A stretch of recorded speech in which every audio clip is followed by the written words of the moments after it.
వనపర్తి జిల్లా ఐడిఓసి ఆవరణంలో అదనపు కలెక్టర్ స్థానిక సంస్థల సంచిత్ గంగ్వార్ అదనపు కలెక్టర్ రెవెన్యూ జి వెంకటేశ్వర్లతో కలిసి జాతీయ పతాకాన్ని ఎగరవేసి జాతీయ గీతాన్ని ఆలపించారు. ఈ సందర్భంగా ఆయనకు కలెక్టర్ అధికారులకు వనపర్తి జిల్లా ప్రజలందరికీ 76వ గణతంత్ర దినోత్సవ శుభాకాంక్షలు తెలియజేశారు.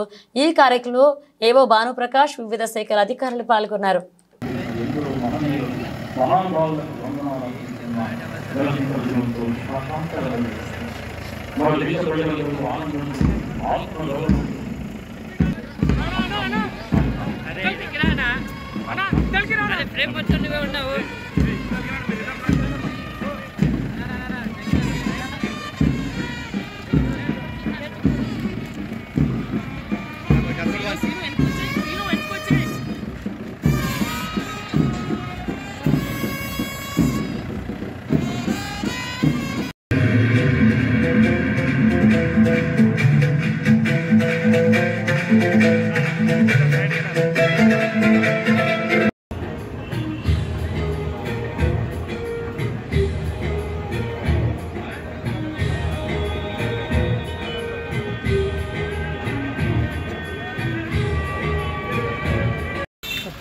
మన వనపర్తి జిల్లా కలెక్టర్ గారు మాన్య శ్రీ ఆదర్శరవి ఐఏఎస్ గారు నేటి గణతంత్ర దినోత్సవ వేడుకలకు ఇచ్చేశారు. వారికి మాన్య శ్రీ ఆదర్శరవి ఐఏఎస్ గారు నేటి గణతంత్ర దినోత్సవ వేడుక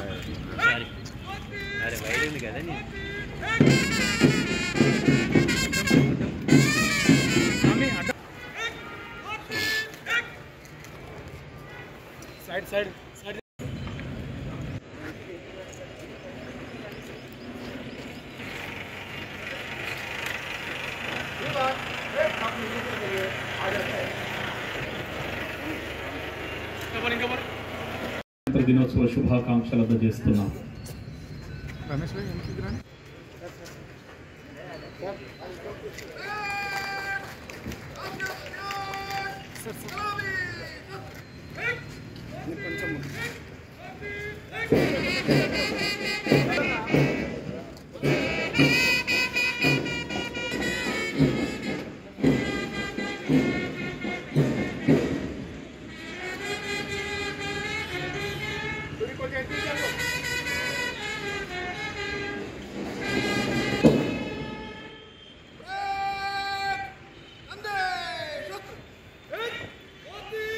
పెద్దలు గౌరవనీయులు మన జిల్లా కలెక్టర్ మరియు మ్యాజిస్ట్రేట్ శ్రీ ఆదర్శరవి గారు వందన స్వీకారం అందుకుంటారు.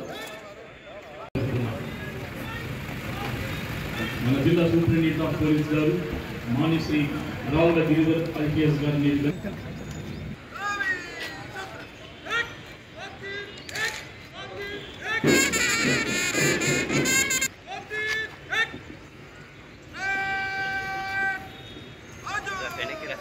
గణతంత్ర దినోత్సవ వేడుకలకు విచ్చేసిన స్వాతంత్ర సమరయోధులకు, ప్రజాప్రతినిధులకు, ఇతర ప్రముఖులకు, జిల్లా న్యాయమూర్తులకు, జిల్లా ఎస్పీ, అదనపు కలెక్టర్లకు, జిల్లా అధికారులకు, పత్రికా విలేకరులకు, ఎలక్ట్రానిక్ మీడియా సిబ్బందికి మరియు జిల్లా ప్రజలకు గణతంత్ర దినోత్సవ శుభాకాంక్షలు. దేశ రాజ్యాంగాన్ని రూపొందించుటకు 1947 ఆగస్టు 28న రాజ్యాంగ నిర్మాణ కమిటీ ఏర్పాటు చేయనమైనది. ఈ కమిటీ అధ్యక్షునిగా డాక్టర్ బాబాసాహెబ్ అంబేద్కర్ బాధ్యతలు చేపట్టారు. దాదాపు 2 సంవత్సరాల పాటు 380 మంది సభ్యులు విపులంగా చర్చించి సవరణలు చేసి భారత రాజ్యాంగాన్ని తయారు చేశారు. దాని ఆంగ్లం మరియు హిందీ భాషలలో చేతి వ్రాతలో రాసి అతిపెద్ద ప్రజాస్వామ్య రాజ్యాంగాన్ని రూపొందించడం జరిగింది. భారత స్వాతంత్ర పోరాటానికి నాయకత్వం వహించిన భారత జాతీయ కాంగ్రెస్ 1930 జనవరి 26న పూర్ణ స్వరాజ్య కోసం ప్రకటన చేసి ఆ తేదీని పూర్ణ స్వరాజ్య జయంతి దినోత్సవంగా జరపాలని నిర్ణయించడం జరిగింది. అలాంటి గొప్ప రోజున భారత రాజ్యాంగాన్ని అమలు చేయాలని నిశ్చయించి 1950 జనవరి 26 నుండి అమలు పరచడం జరిగింది. ఆ రోజు నుండి బ్రిటిష్ కాలం నాటి భారత ప్రభుత్వం చట్టం 1935 రద్దయి భారతదేశం సర్వసత్తాక సమ్యవాద లౌకిక ప్రజాస్వామ్య గణతంత్ర రాజ్యాంగంగా అవతరించింది. ఈ రాజ్యాంగంలో పొందుపరిచినట్లు మన తెలంగాణ ప్రభుత్వం సమాజంలోని అన్ని వర్గాలకు స్వేచ్ఛ, సామాజిక న్యాయం మరియు సమాన అవకాశాలు కల్పించాలనే లక్ష్యం ప్రజలకిచ్చి హామీలను నెరవేర్చే క్రమంలో 6 గ్యారంటీలను ప్రకటించడం జరిగింది. మహాలక్ష్మి పథకం తెలంగాణ ఆడబిడ్డలకు మహాలక్ష్మిలను చేయాలనే ఉద్దేశంతో చేపట్టిన కార్యక్రమమే మహాలక్ష్మి పథకం.